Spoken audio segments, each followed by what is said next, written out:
Olá, sejam bem-vindos.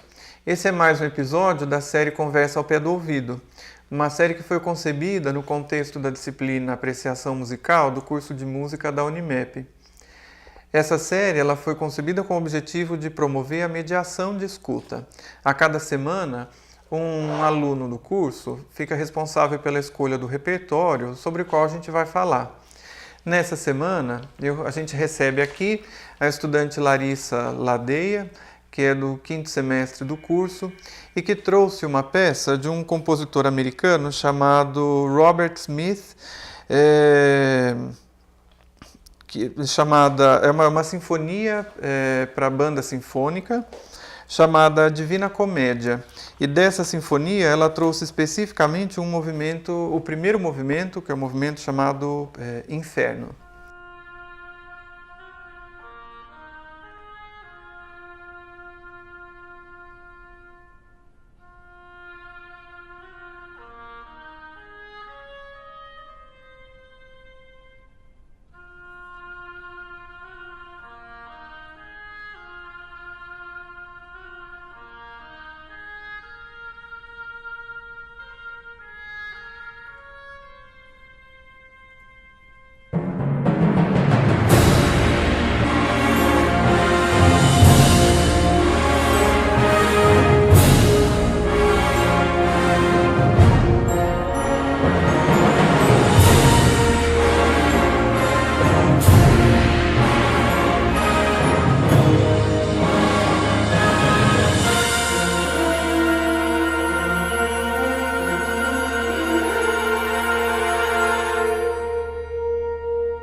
Então, Larissa, seja bem-vinda, obrigado pela sua participação. Fala pra gente o que motivou a escolha desse repertório. Quando você solicitou pra gente pegar uma peça que a gente goste bastante ou que fosse alguma coisa difícil assim pra gente, né, do ouvir por causa da matéria de apreciação, foi assim a primeira que eu pensei porque é uma peça minha de estudo. Eu toco numa banda, não numa banda sinfônica, mas uma banda marcial, que essa música foi adaptada para a banda. E eu toco percussão, toco tímpanos. Aí eu pensei, nossa, aquela peça é tão difícil, acho que eu vou pegar ela para estudar e fazer o trabalho. A primeiro momento foi assim, por isso, de ter um estudo maior sobre a peça que eu tô tocando e entender um pouco mais ela. E também por eu achar ela muito bonita, assim. Mesmo falando, inferno, uma coisa pesada, é uma peça que, se for para ouvir e analisar um pouco, ela é muito bonita em questão... Ela tem muito acessório. Como ele é compositor para a banda, então ele explora bastante a questão dos instrumentos, de como pode usar coisas diferentes, assim. A percussão, geralmente, ela é pouco explorada em repertório orquestral. E ele põe muita coisa que acaba ficando... Não fica em excessivo, mas é complicado para quem não tem muito conhecimento assim, de tocar e de fazer. É bem legal. E para o percussionista acaba sendo um desafio e sempre interessante, sempre né? Interessante e um grande desafio. Porque você não espera de chegar, vamos tocar tal peça, é aquela mesma coisa de sempre, né? Bumbo, caixa e triângulo. Aí chega com uma grade gigantesca, com um monte de coisa que você tem que estudar e aprender como é que toca. Diferente. Legal, né? Fala pra gente, você falou que toca numa banda marcial, mas esse repertório é escrito para uma banda sinfônica. Qual que é a diferença entre um conjunto ou uma formação e outra? Sim, a banda sinfônica ela tem todos os instrumentos de madeira, além dos metais. Os instrumentos de sopro de madeira, Sopros né? de madeira, isso. Que seriam o oboé, corno inglês, flauta, flautim... o clarinete, saxofone, com clarone e requinta às vezes, né? A família do sax, né? O sax tenor, baixo, contralto, soprano, às vezes, dependendo da demanda do repertório, né? Tem instrumentos de cordas também que às vezes estão presentes na banda sinfônica, né? Como contrabaixo, piano. Né? Tem algumas peças de repertório que eventualmente exigem violoncelo também. Sim. Né? Banda marcial é só instrumentos de metais e percussão. O trompete, o trombone, o flugelhorn, a tuba, o eufônio. E a percussão, que por ser daí só a banda de metais e percussão, sempre acaba fazendo rearranjando a música. Por exemplo, alguma coisa que uma flauta faria de uma banda sinfônica vai para algum instrumento de percussão. Pode ser transcrito por um xilofone, ou por um bells, ou alguma coisa que uma tuba faria, o tímpano faz, alguma coisa assim. Acho que é a maior diferença e maior dificuldade de transcrever uma peça de banda sinfônica para banda marcial. Você tem que pensar muito isso aqui era uma coisa, agora não é mais essa coisa, o que eu posso fazer? Que não tem como.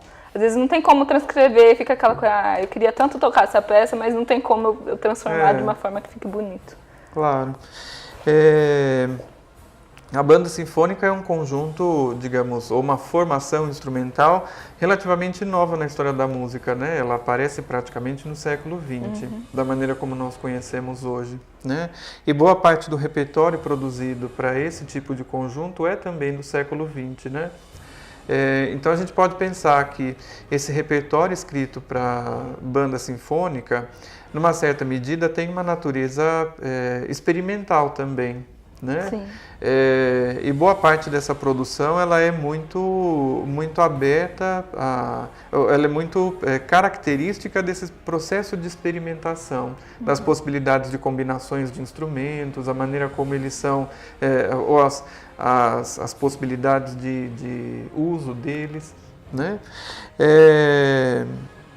Inclusive nesse movimento, nesse primeiro movimento da Sinfonia Divina Comédia, a gente tem combinações de instrumento que são bem interessantes e que ficam bem evidentes para quem escuta a música pela primeira vez, né? Um que me chamou bastante atenção foi pelo efeito que cria a marimba com os instrumentos de sopro, as madeiras, né? No caso a flauta, o oboé, a combinação desse instrumento traz uma outra cor, um outro efeito para a passagem, né? E além disso, ele também, essa peça tem bastante efeito assim sonoro. Tem no meio, né, que como tá no inferno, tem o gritos, tem chicotada. Tem efeitos de voz, né, como gemidos, gritos. Tem arrastar de correntes. Então é sempre uma coisa de pesquisa também. Claro. De tipo, que corrente fica mais parecido com o inferno. Ou como com a ideia que se pretende ter, né? E né, aquela sensação de dor, tanto que nos últimos ensaios que a gente teve assim para fazer a apresentação dessa peça, o regente ficou bem bravo assim: gente, não parece que vocês estão sofrendo, vocês estão no inferno, gritem de dor. Aí na sequência que passou ela, ficou muito assim, ficou bonito, porque daí todo mundo entendeu o que tinha que fazer. Claro. Assim, é dor, entendi, é inferno, aí todo mundo conseguiu fazer. É bem legal, assim, quando o compositor tem a intenção de fazer quem toca entender o contexto. Claro. Acho que é bem legal.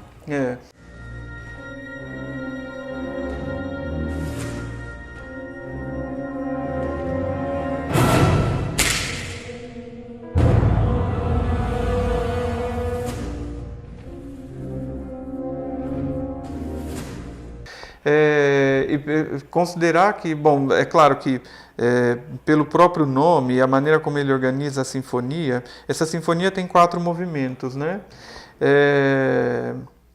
O primeiro, esses movimentos, eles fazem referência aos conjuntos de poemas da peça, da obra original do Dante Alighieri, né?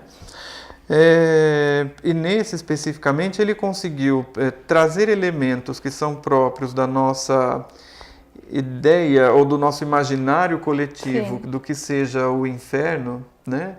Pelos efeitos que ele utiliza, como essa questão da representação do sofrimento pelo grito, ou pelo gemido, ou essa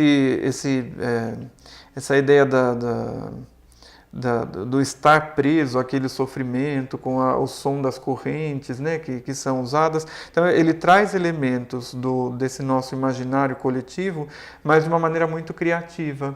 Né? Não é uma representação que a gente escuta e fala assim, isso é um clichê, ou isso já está tão batido. Assim, ele faz o uso desses recursos de uma maneira muito interessante. Né? O que mais que chama a sua atenção na música, assim, que vale a pena destacar para quem vai escutar ela pela primeira vez? Logo no começo, assim, já dá aquela sensação de susto, porque você não espera... Porque ela começa bem meio que tranquila, Ela assim, começa com um solo de oboé. De oboé, que aí você fala, nossa, que coisa mais linda, né? Nem parece inferno. E de repente já entra com tímpano, solo, assim, percussão e toda a banda pesada em cima. Você já meio que fala, nossa, que susto. E tem solos de tímpano nessa música, né? O tímpano, para quem não sabe, em casa são os tambores que têm uma afinação, né? São tambores que são afinados em alturas, em notas específicas. Né? E a gente tem, acho que poucos casos na literatura sinfônica e mesmo na literatura para banda, solos para esse tipo de instrumento, né? E aqui a gente tem um caso, então vale a pena se atentar para isso, né? E além disso, assim, no decorrer da peça, tem bastante... dá uma sensação de mudança de movimentação, assim, conforme ele coloca, ele escreve a música, tanto a mudança de instrumento, de naipes, como ostinatos ou mudança de andamento, de compasso, dá uma sensação de, tá acontecendo alguma coisa com a pessoa, né, que essa pessoa que fala sobre o poema, né, que Dante e Virgílio passaram pelos níveis espirituais. Assim, tá acontecendo alguma coisa com ele no inferno, dá uma sensação de tipo, ele tá correndo, ou agora ele tá em sofrimento. Eu acho que é uma das coisas que chama bastante atenção, assim, se você for não só ouvir, se atentar com, é um inferno, o que pode estar acontecendo. Acho que é bem interessante essa parte. Assim, na obra do Dante, ele descreve a passagem por 9 estágios, né? O inferno se constitui de 9 estágios, ou níveis, né? Melhor dizendo. E então, essas mudanças que a gente observa na música, ou que a gente consegue perceber na música, eventualmente podem ser compreendidas como essa mudança de nível, ilustrando o poema do Dante. Né? Legal. Bom, eu espero que vocês tenham gostado. A gente não tem a pretensão aqui de esgotar as possibilidades de escuta, pelo contrário, a nossa intenção é de contribuir para que você possa tirar o melhor proveito da sua relação com a música. Então, escute bastante. Tem alguma versão que você recomenda para escutar, disponível na internet? Alguma banda que você goste? Digitar no YouTube Inferno de Dante. Acho que a primeira vídeo que aparece é um dos mais legais. Assim. Tem uma versão que eu escutei bem interessante, é um espetáculo que foi montado pela Orquestra de Sopros e Percussão do Cerrado. É uma montagem brasileira que é bem interessante. Eles têm um cenário, tem todo um trabalho de iluminação, muito, muito legal. Vale a pena procurar essa versão também para assistir, que além da música, você tem todo um aparato que ajuda a construir o sentido, a representar o sentido da música.